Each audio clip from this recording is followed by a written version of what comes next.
যে ওনাকে ঘরে শেল্টার দিতেন ওনার স্ত্রী খাদিজাতুল কুবরা তাহেরা রাদিয়াল্লাহু তাআলা আনহা। মেন্টালি সাপোর্ট দিতেন, ফিনান্সিয়ালি সাপোর্ট দিতেন, উনি মারা গেলেন। পলিটিক্যাল সাপোর্ট দিতেন চাচা আবু তালেব, উনিও মারা গেলেন। কই যাবেন উনি? নেইবরিং সিটি তায়েফে গেলেন দাওয়াত নিয়ে, সেখানেও নির্মম অত্যাচারের শিকার হলেন, প্রত্যাখ্যাত হলেন। ওনার হৃদয়টা ভেঙে খান খান, কষ্টে বেদনায় জর্জরিত হয়ে বিষ্ণু ইসলামের মন বড্ড খারাপ। বিষ্ণু ইসলামের এই ভঙ্গুর মনকে ভালো করে দেবার জন্য, সারপ্রাইজ দেবার জন্য আল্লাহ তাআলা আসমানি মিটিং এর জন্য বিষ্ণু ইসলামকে স্পেশালি ইনভিটেশন পাঠিয়েছেন। কোন নবীকে আল্লাহ এটা পাঠান নাই। কোন নবীকে আল্লাহ তাআলা ঊর্ধ্ব জগতের স্পেশাল ডিভাইন ঐশী মিটিং এর জন্য কোনো ইনভিটেশন পাঠান নাই, বিষ্ণু ইসলামকে পাঠিয়েছেন। সুবহানাল্লাহ পড়েন। মেরাজের ঘটনা আমরা জানি না? আল্লাহ তাআলা সূরাতুল ইসরাতে বলেন, সুবহানাল্লাযী আসরা বিআবদিহি লাইলাম মিনাল মাসজিদিল হারামি ইলাল মাসজিদিল আকসা।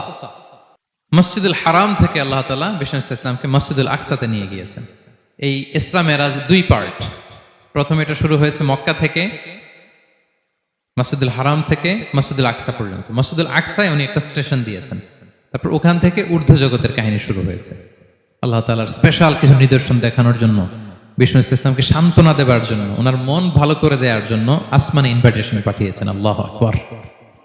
কোন নবীকে আল্লাহ তাআলা এই মর্তবা দেন